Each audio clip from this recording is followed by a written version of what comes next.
Ante todo quisiera comenzar dando un agradecimiento a los organizadores del evento por la invitación y por habernos permitido venir a Bilbao y compartir, no solamente este rato que vamos a compartir ahora, sino también los días previos. Tuvimos la suerte de llegar el viernes pasado y han sido unos días muy agradables. Estamos de verdad muy contentos de estar aquí y vengo un poco a contarles lo que estamos haciendo, o lo que estoy haciendo en particular en mi universidad en cuanto al tema de objetos de aprendizaje. La presentación se denomina Repositorio de Objetos de Aprendizaje y la web 2.0. Bien, el orden que voy a tratar de seguir en la tarde va a ser el siguiente: una breve introducción para familiarizarnos un poco con algunos términos que voy a tratar durante la presentación, luego una reseña del proyecto de investigación en el cual estoy trabajando ahora, lo que yo llamo la transición hacia la web 2, es decir, cómo lo que se hizo en ese proyecto, lo que se está haciendo en ese proyecto nos lleva hacia el mundo de la web 2.0, y finalizo con una breve conclusión. Bien. Un tema muy importante, o que siempre ha sido de mucha importancia en el trabajo de los docentes, ha sido todo lo que es la producción de materiales didácticos, es decir, todo aquello que de alguna manera nos sirve a los docentes como apoyo a nuestro trabajo del día a día. Yo les muestro allí un par de términos: pedagogía e informática. La relación entre estas dos cosas no es de hoy, es decir, tenemos muchos años trabajando o intentando de alguna manera buscar esa relación entre la informática y la pedagogía. Hay todas las tendencias, hay quien habla de que la informática es mucho más importante, que la informática es la base, mientras que los docentes pues insistimos en que la pedagogía es lo importante, que realmente la informática lo que hace es ayudarnos o apoyarnos en nuestro trabajo, y que nunca pues el computador nos va a llegar a sustituir ni a de alguna manera eliminar el rol que tenemos los docentes. Pero sin embargo esto es un tema que es importante, es un tema que siempre está allí, y particularmente en todo lo que tiene que ver con la producción de materiales didácticos es algo que tenemos que tener en cuenta. Cuando hablo de materiales didácticos, hablo en primer lugar de todas aquellas cosas como esas que ven allí: pizarras, guías impresas, libros, mapas, láminas, cosas que nos han servido siempre como apoyo a nuestra labor docente. Esa producción de materiales didácticos ha ido evolucionando. Aparece la palabra digitales cuando comenzamos a producir materiales didácticos en formato informático, es decir, en formato que podemos llevar al computador. Aparecen allí entonces las simulaciones, las presentaciones, las imágenes digitalizadas, las guías en formato electrónico. Y si nos vamos entonces a lo que sería el mundo de la web 2, comenzamos a oír otros términos, comenzamos a oír hablar de podcast, de videoblogs, de weblog, wikis, web presentaciones.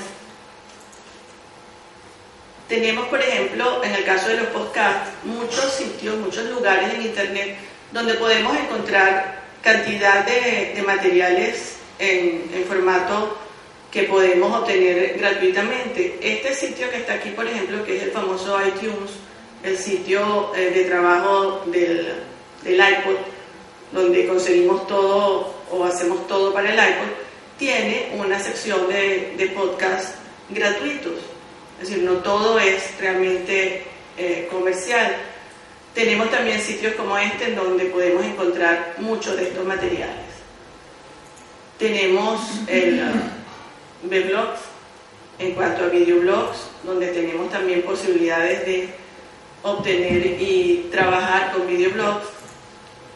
Los weblogs, aquí les presento un ejemplo del uso que podemos encontrarle a este tipo de materiales. Esto es un weblog de una asignatura de mi universidad. Tenemos también ejemplo de wikis, la utilización de las wikis como material de apoyo en cualquier asignatura en estos momentos está siendo también de mucho auge. Y finalmente, un enlace que no funciona por acá, las web presentaciones, tenemos sitios como SlideShare donde podemos compartir presentaciones. Bien, cuando hablamos de la producción de materiales didácticos, encontramos que en general los autores que trabajan este tema hablan de 3 fases importantes, como son el diseño, la producción y la evaluación de los materiales didácticos. En este momento estamos comenzando a hablar, yo lo llamo una transición de este momento hacia el futuro, de todo lo que es la reutilización. Es decir, ya los materiales didácticos no son propiedad exclusiva del docente que los produce, sino que comienza toda una etapa de reutilizar estos materiales, de compartir, de tratar de llevar esto un poco más allá. Esto es parte de lo que nos trae la web 2.0, esa posibilidad de interactuar y de compartir los materiales didácticos digitales. Para entrar un poco entonces en el tema que me ocupa para esta presentación, traigo una definición de lo que son los objetos de aprendizaje. Esta definición es la definición quizás más utilizada por lo sencilla que es y por lo que de alguna manera dice realmente lo que son los objetos de aprendizaje. Cualquier recurso digital que pueda ser reutilizado para servir de soporte al aprendizaje. Es una definición de David Wiley, que es considerado el padre de los objetos de aprendizaje. Si se fijan un poco en esta presentación, verán que esto no es más que materiales didácticos, es decir, que es algo que me sirve de soporte para el aprendizaje. Cualquier material que yo quiera utilizar para hacerlo, es decir, desde el pizarrón, desde la guía didáctica, hasta lo que estamos trabajando hoy en día. Lo que cambia aquí es que ese recurso es digital, entonces ya estamos hablando de algo electrónico, algo que está en el formato del computador. Cuando hablamos de objetos de aprendizaje tenemos que tener en cuenta algunos datos o algunas características importantes. En primer lugar, la reutilización. Es decir, el objeto de aprendizaje tiene que ser posible reutilizarlo, compartirlo, además debe ser interoperable, es decir, debe de alguna manera poderse utilizar en diferentes plataformas, en diferentes medios técnicos. También tenemos un término que es fundamental cuando hablamos de objetos de aprendizaje, que es el término metadatos. ¿A qué se refiere esto de los metadatos? Los metadatos no son más que datos de datos, es decir, es la información que tenemos acerca de lo que ese material que estamos trabajando. Tenemos cosas como información general, quién creó el objeto, cuándo, cómo, información técnica, información de tipo educativo, información de tipo legal. Y es cuando aparecen entonces comienzan a aparecer los estándares. Es decir, tratando de unificar la manera como damos esta información, es decir, cómo proporcionamos esta información, comienzan a aparecer estándares como LOM, IMS, Dublin Core y en particular SCORM, que es el más utilizado o el que oímos con más frecuencia. Además de los metadatos, otro término que oímos cuando hablamos de objetos de aprendizaje es el término repositorios. Los repositorios no son más que aquel sitio físico en donde de alguna manera recopilo los objetos de aprendizaje. Es como una especie de biblioteca donde voy a tener todos los objetos. Aquí les coloco algunos ejemplos de algunos de los repositorios de objetos de aprendizaje que están en el medio. Merlot, el proyecto BER, el proyecto Slope, etc. Bien. Eso en cuanto a los términos o quizás la información que quería introducir con relación a objetos de aprendizaje. ¿De qué se trata el proyecto que les quiero presentar? El proyecto de investigación se denomina Creación de un repositorio de objetos de aprendizaje para la Universidad Metropolitana, caso de estudio. Es decir, tratamos de crear un repositorio para nuestra universidad, lo pusimos en producción y hicimos algunos estudios al respecto.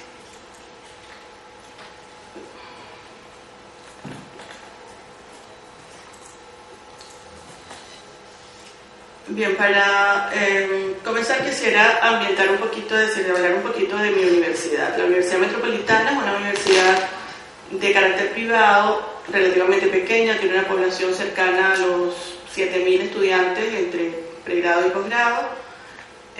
Fue fundada por un empresario llamado Eugenio Mendoza Goyticoa, que en su momento pensó que la empresa privada podría de alguna manera aportar algunos elementos importantes al sistema educativo venezolano. Era un momento en el cual, hace 36 años más o menos, el sistema educativo venezolano estaba atravesando por una situación bastante difícil. Las universidades del Estado no estaban de alguna manera cubriendo las expectativas de lo que se esperaba, y él pensó con este proyecto que la empresa privada podría de alguna manera aportar algo al sistema educativo.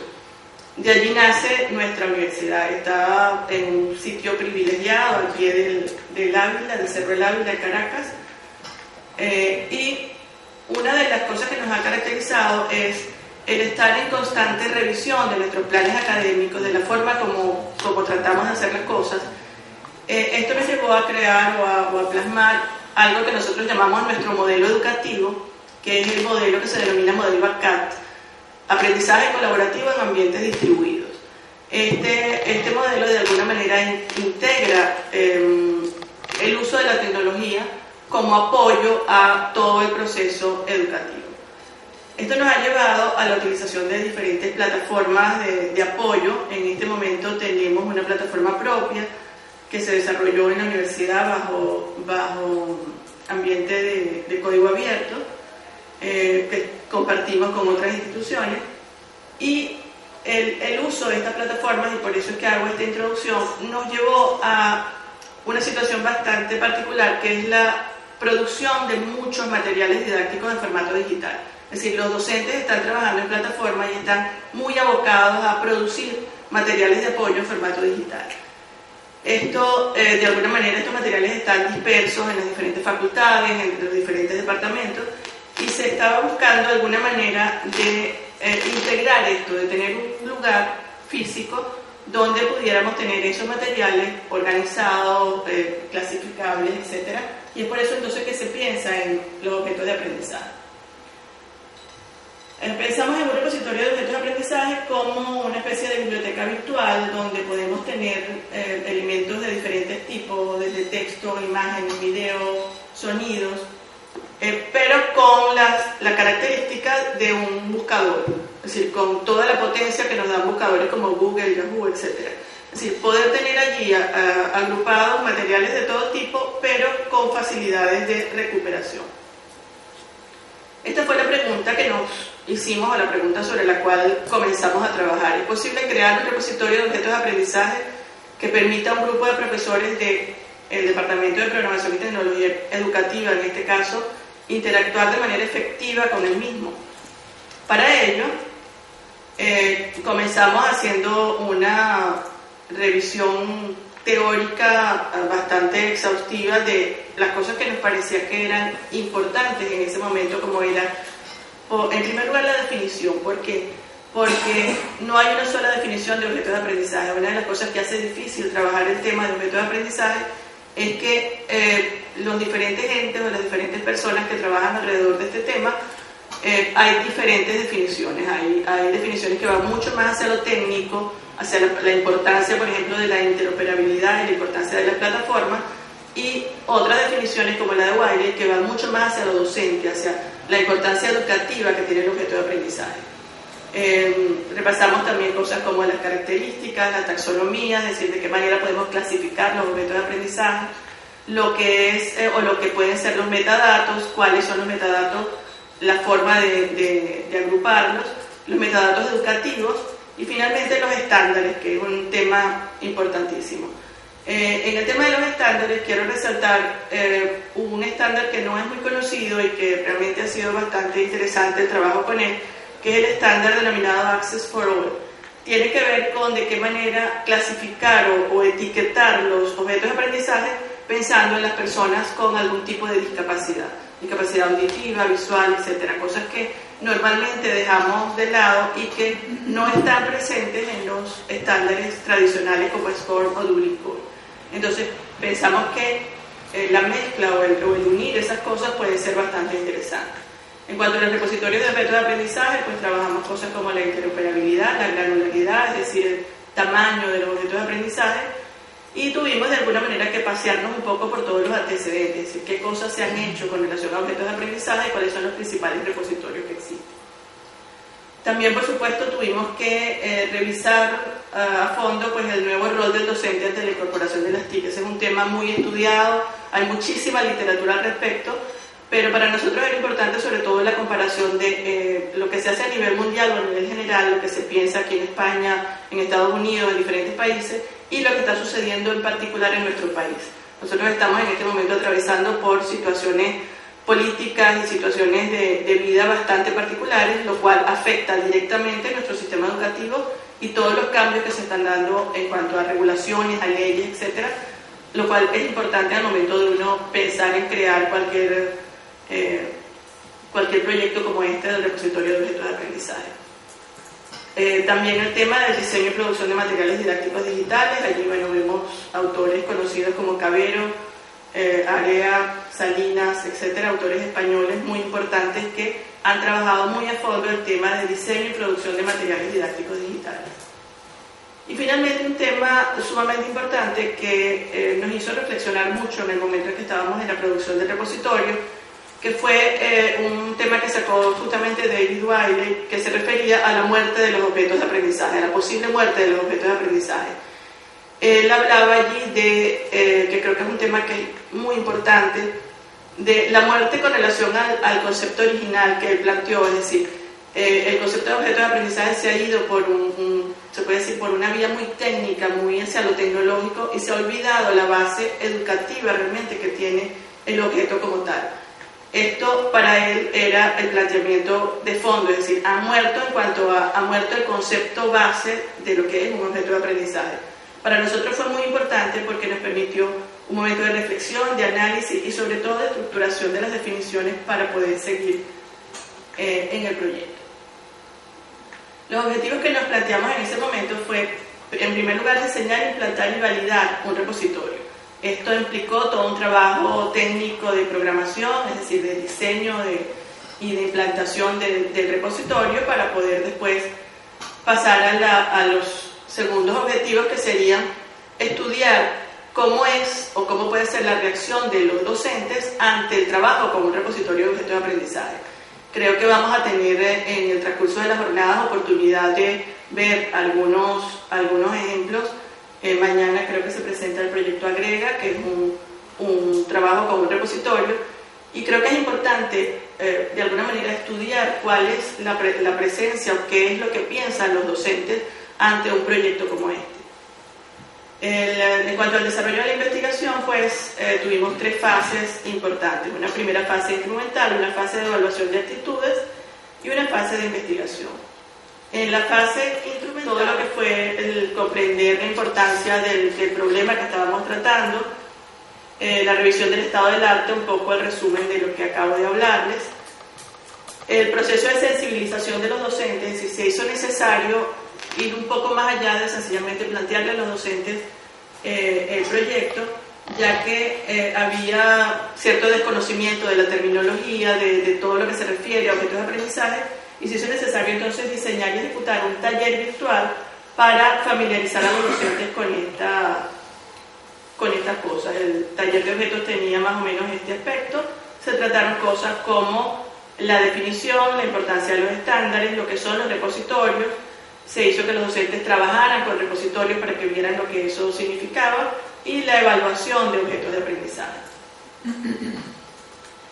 En cuanto a la fase de instrumentación de materiales necesarios para la investigación, allí teníamos entonces el diseño y la creación del repositorio como tal y la elaboración de una guía didáctica de ayuda para los docentes en cuanto a todo lo que son presentaciones, simulaciones, los diferentes tipos de materiales didácticos que podían encontrar para hacerles más fácil el trabajo.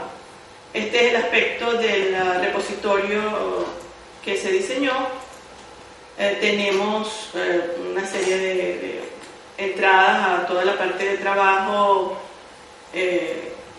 diario, como el definir qué es el repositorio, para qué está allí, etc. Pero lo más importante es esta parte de acá, que refleja todo lo que tiene que ver con la búsqueda y recuperación de los objetos. Esto fue un trabajo muy interesante, creo que se logró algo bien importante en cuanto sobre todo a la reutilización, porque el manejo fácil o la sencillez con que podemos presentarle al docente para su rutina diaria todo lo que es el recuperar y el entregar materiales al repositorio es sumamente importante. Una de las trabas más fuertes que ha tenido el concepto de objeto de aprendizaje y el manejo de objeto de aprendizaje es lo difícil que termina siendo para el docente regular el clasificar, el etiquetar, el manejar todo lo que tiene que ver con el objeto de aprendizaje.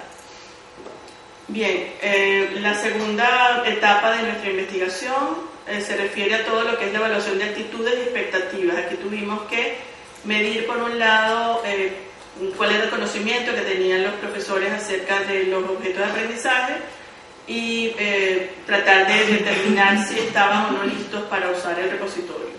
También determinar un poco qué percepciones tenían hacia el medio informático, sobre todo hacia la producción de materiales digitales. Es decir, qué tan familiarizados estaban con ese aspecto. Y finalmente, hacer un levantamiento de información de los materiales que ya existían para poder ver si podían o no convertirse en objetos de aprendizaje.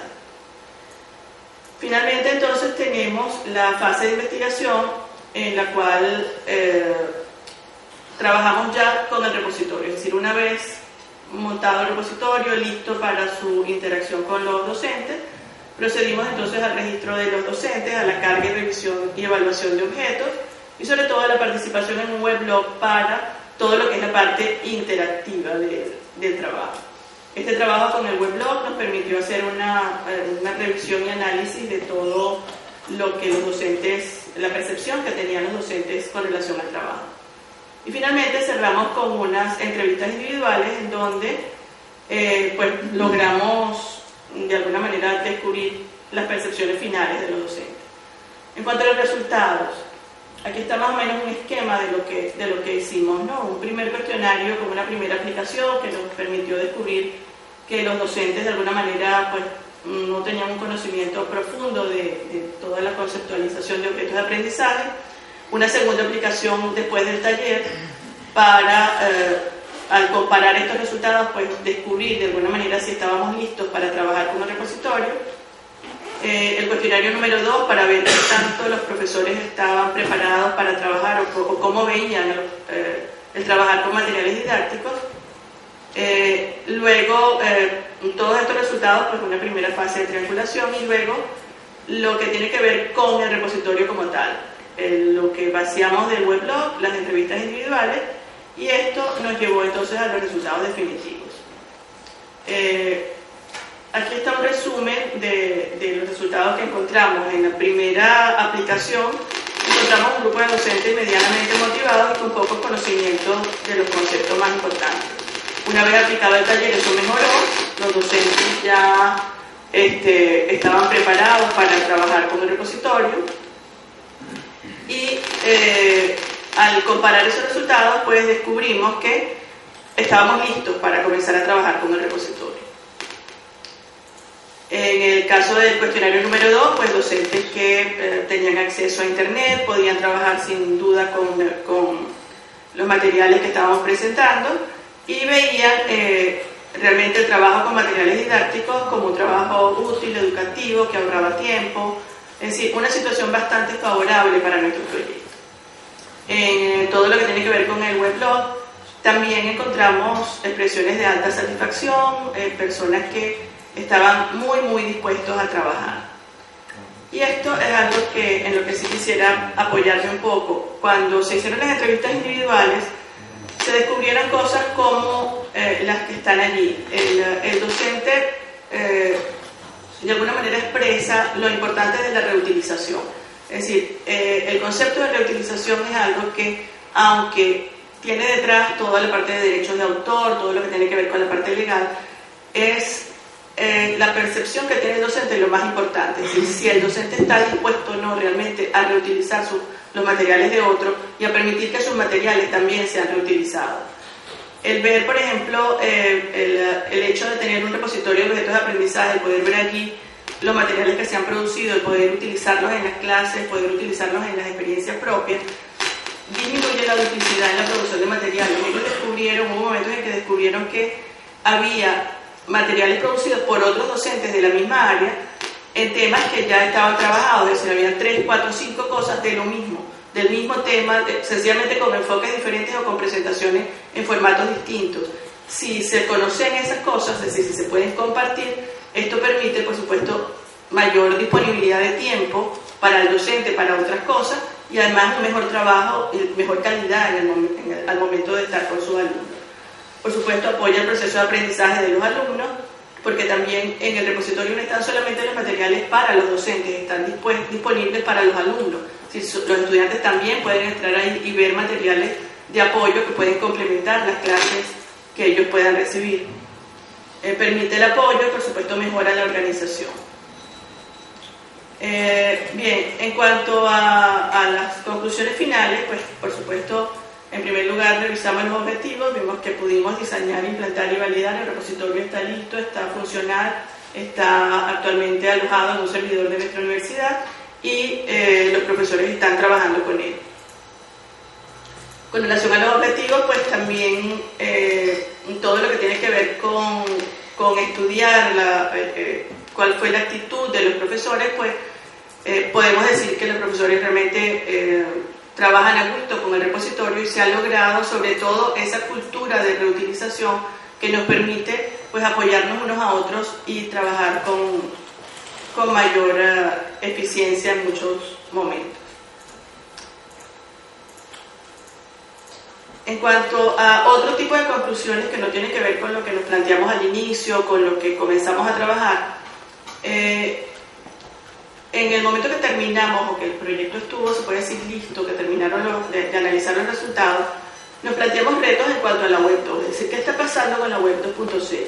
¿Realmente hay algo que la web 2.0 nos pueda dar que nos permita mejorar este trabajo, apoyarnos aún más? Sabemos todos que la web 2.0, el punto fundamental es la interacción, es el compartir, es el estar trabajando unos con otros. Y esto de alguna manera tenía que unirse con lo que es el objeto de aprendizaje y con lo que es el concepto de objeto de aprendizaje. Entonces, esto fue uno de los retos y es algo de lo que voy a hablar a continuación. Todo lo que tiene que ver con la reutilización, la profundización del concepto de reutilización, la utilización de licencias, el permitir usar diferentes tipos de licencias para nuestros materiales sin que eso implique el evitar la reutilización, es decir, sin que eso implique que podamos seguir utilizando los materiales de otros. Logramos también aclarar la definición, llegamos a una definición que para nosotros es la definición con la que vamos a trabajar y es la que les presenté al inicio. Y sobre todo, esto último de pensar un poco en la vigencia de los objetos de aprendizaje. Pensar un poco si realmente es esto a donde queremos llegar, si es solamente el concepto de objetos de aprendizaje o podemos pensar en algo un poco más amplio. En cuanto a las acciones futuras que nos planteamos en ese momento, está por supuesto relacionar nuestro repositorio con la web 2.0, de alguna manera ver qué cosas de la web 2.0 podían mejorar nuestro repositorio. Por supuesto, hacer todos los ajustes producto de los resultados de la investigación en cuanto a forma, a presentación del repositorio, etc. Repetir la experiencia con otros departamentos de la universidad, ya eso lo estamos haciendo.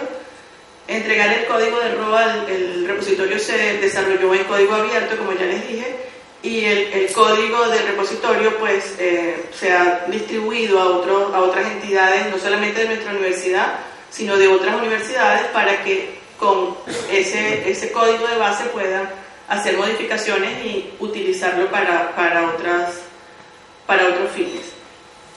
Analizar la metadata propuesta, la metadata que nosotros elegimos para nuestro repositorio.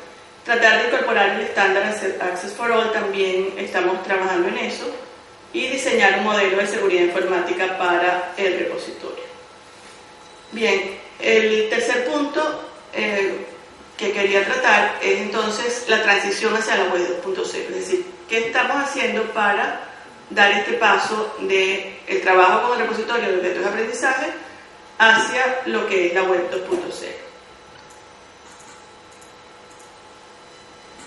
Bien, en este momento tenemos, como ya les dije en la universidad, muchos tipos de materiales didácticos digitales. La pregunta es, ¿podemos considerarlos a todos esos materiales objetos de aprendizaje? ¿Cuál será el nivel de trabajo o de retrabajo que tendremos que hacer para poder realmente considerar esos materiales como objetos de aprendizaje?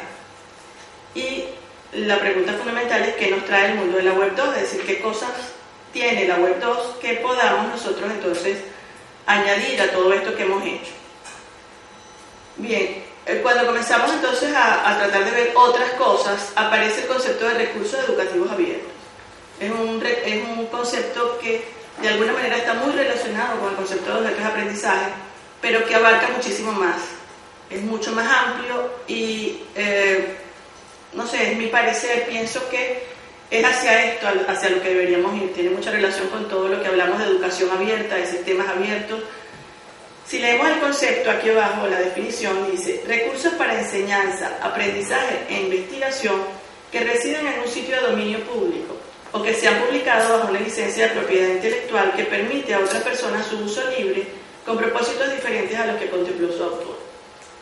Si profundizamos un poquito en esto, vemos que no está muy lejos de lo que se define como objeto de aprendizaje, pero va mucho más allá. Aquí ya estamos hablando de no solamente enseñanza-aprendizaje, sino investigación, es decir, el término es un poco más allá de objetos de aprendizaje. El hablar de que residen en un sitio de dominio público nos habla de los repositorios. Vamos a ver también que el concepto de repositorios, de recursos abiertos, de educativos abiertos, es algo que está también en el ambiente. Y sobre todo esta parte de licencia de propiedad intelectual para poder reutilizarse. Una de las trabas o de los problemas mayores que han tenido los objetos de aprendizaje es todo lo que tiene que ver con el licenciamiento, ese derecho de autor, ese poder compartir, y todo este sistema de licencia de propiedad intelectual que ha estado manejándose últimamente, como el Creative Commons, por ejemplo, es algo que nos abre muchas puertas. Bien, ¿qué son los recursos educativos abiertos? Es decir, cómo aparecen en la literatura. La primera clasificación o una de las clasificaciones es: una de las cosas que puede ser denominada recursos educativos abiertos son los contenidos educativos. ¿Qué son los contenidos educativos? Cursos completos, materiales para cursos, módulos de contenido, objetos de aprendizaje, libros de texto, materiales multimedia, imágenes, exámenes. Es decir, ahí tenemos todo. Y fíjense que los objetos de aprendizaje están en la lista, están como uno más. ¿Ok? Luego tenemos herramientas, todo lo que es el software para apoyar la creación o entrega, uso y mejoramiento de contenidos educativos abiertos. Incluye herramientas y sistemas para crear contenido, para registrar y organizar contenido, las plataformas de gestión de aprendizaje y el desarrollo de comunidades de aprendizaje en línea. O sea, aquí tenemos toda la parte técnica, se puede decir, de apoyo para poder realmente administrar estos recursos. Y todo lo que tiene que ver con recursos de implementación. Aquí entran las licencias de propiedad intelectual, los principios de diseño, estrategias didácticas.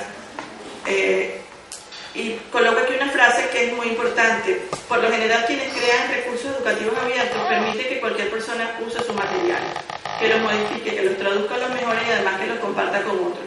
Sin embargo, tenemos que tener en cuenta el tipo de licencia que tengan esos materiales. Hay licencias que permiten compartir, hay otras que restringen el uso comercial, restringen el tipo de cosas que podemos hacer.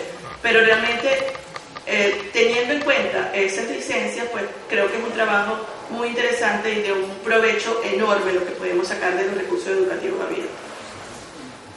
Finalmente les traigo unos ejemplos de algunos repositorios de recursos educativos abiertos que creo que pueden ser muy interesante, sobre todo para nuestro trabajo diario. En la web, pues, como sabemos, se consigue prácticamente cualquier cosa y hay cosas a veces muy interesantes que están escondidas, que a lo mejor no las hemos visto. Uno de los repositorios de recursos educativos abiertos es el Over Commons. Es un recurso en donde vamos a tener diferentes tipos de de recursos para el proceso de enseñanza y aprendizaje. Podemos explorar, discutir y agregar recursos, podemos manejar las contribuciones, es decir, colaborar, discutir acerca de esos materiales. En general, en todos estos repositorios vamos a encontrar siempre la fase de colaboración, es decir, no es solamente poner algo allí o traerme algo de allí, sino discutir, clasificar, darle un valor a esas cosas que están allí, para que otro docente que venga luego encuentre mi aporte, encuentre lo que yo dije acerca de eso. Si no es solamente montar allí un recurso y dejarlo, sino participar, ver los recursos de otros, dar mi opinión acerca de lo que está allí. Merlot es otro ejemplo de repositorio. El caso de Merlot es bien interesante porque Merlot siempre fue considerado un repositorio de objetos de aprendizaje y es el primer ejemplo que uno conseguía hasta hace por lo menos un año de repositorio de objetos de aprendizaje. Cuando uno busca en la red repositorios de objetos de aprendizaje, uno de los primeros que sale es Merlot. Sin embargo, ya en este momento Merlot es considerado un repositorio de recursos educativos abiertos. ¿Por qué? Porque realmente va mucho más allá de objetos de aprendizaje, tiene muchas más cosas y sobre todo tiene toda la parte de colaboración, que fue algo que distinguió a Merlot desde su creación. La posibilidad de crear comunidades alrededor de un tema. Es decir, ya desde su inicio, aunque eran objetos de aprendizaje limitados, se puede decir, lo que distinguía a Merlot de otros repositorios era la posibilidad de colaboración, la posibilidad de crear comunidades, de compartir recursos, de compartir bibliotecas inclusive. El Federal Resource for Educational Excellence también es un repositorio donde tenemos, bueno, si ven el listado acá abajo, ven que es prácticamente infinito las áreas que hay, ¿ok? Medicina, geografía, ciencia, cualquier otro repositorio también bastante interesante. Tiene no solamente tiene textos, audio, software también, así podemos encontrar allí programas, educación, es decir, hay casi cualquier cantidad de cosas. Y también, como todo, tiene la parte de colaboración, la parte de comunidad. Curriki también es una página bastante interesante. Fíjense de nuevo, encontrar, contribuir o colaborar y conectarse con otras personas, es decir, encontrar otras personas alrededor del mundo que están haciendo cosas similares a las que estoy haciendo yo. Entonces volvemos al mismo tema, es decir, no es solamente colocar cosas en la web, sino colaborar, trabajar juntos y de alguna manera calificar, si se puede decir de alguna forma, lo que estamos haciendo todos. Edu2 también, Edu 2.0, también es un sitio bastante interesante que vale la pena entrar y sentarse un rato a ver cosas allí. Aquí tenemos enseñar, aprender, recursos, comunidad, ¿okay? Diferentes áreas, diferentes formas de presentar las cosas, pero al final siempre en la misma idea. Aquí tenemos los servicios que presenta Edu2, cualquier cantidad de cosas, juegos educativos, rúbricas, mensajería, blogs. Bien, eso es lo que de alguna manera quería compartir con ustedes. Yo creo que el tema de objetos de aprendizaje es un tema que ha estado muy trabajado, pero muy controversial. Es decir, cualquier persona al que uno se acerque a hablar del tema de objetos de aprendizaje siempre va a tener una opinión diferente, siempre va a tener algo que decir en pro o en contra del concepto. El concepto de objetos de aprendizaje nació desde el año 2000 más o menos y sin embargo 8 años después todavía estamos discutiendo al respecto, todavía hay mucha controversia, como les digo. Creo que llegó el momento de pensar a lo mejor en otro término, en quizás, no sé si es muy arriesgado decir olvidarnos de los objetos de aprendizaje, pero sí pensar en un término más amplio, un término que nos permita de alguna manera colaborar más profundamente y acercarnos un poco más a lo que es la web 2.0 y lo que va a ser en un futuro la web 3.0 que viene en camino. Una frase para cerrar, pienso que la web 2.0 y todo lo que ella trae consigo debe ser motivo de investigación educativa, ya que son grandes los retos que se nos presentan al tratar de obtener de ella los mayores beneficios para nuestra labor docente, en particular en cuanto a la producción de materiales didácticos de apoyo al aprendizaje. creo que en todo lo que tiene que ver con la producción de materiales didácticos, tenemos en la web 2.0 una mina de oro que tenemos sencillamente que ponerla a producir, tenemos que sacarle el provecho que ella tiene y realmente si no nos vamos al mundo de la investigación educativa, de pensar un poco formalmente, si se puede decir, en este trabajo que hacemos, en todo lo que podemos sacar de la web 2, se va a quedar allí, va a pasar como cualquier otra tecnología más. Y en algún momento, discutiendo en uno de los almuerzos en estos días, que han sido por lo demás muy ricos, hablábamos de que todas las cosas que se han creado, todas las cosas que han salido tecnológicamente al mercado, particularmente casi ninguna fue creada para la educación. Es decir, cuando nos llega a la mano una herramienta tecnológica, vemos después el uso educativo, pero la primera utilización o el primer uso nunca es el mundo de la educación. Y somos nosotros los docentes los que tenemos que entrar allí, buscar y ver, bueno, de qué manera esto nos puede ayudar.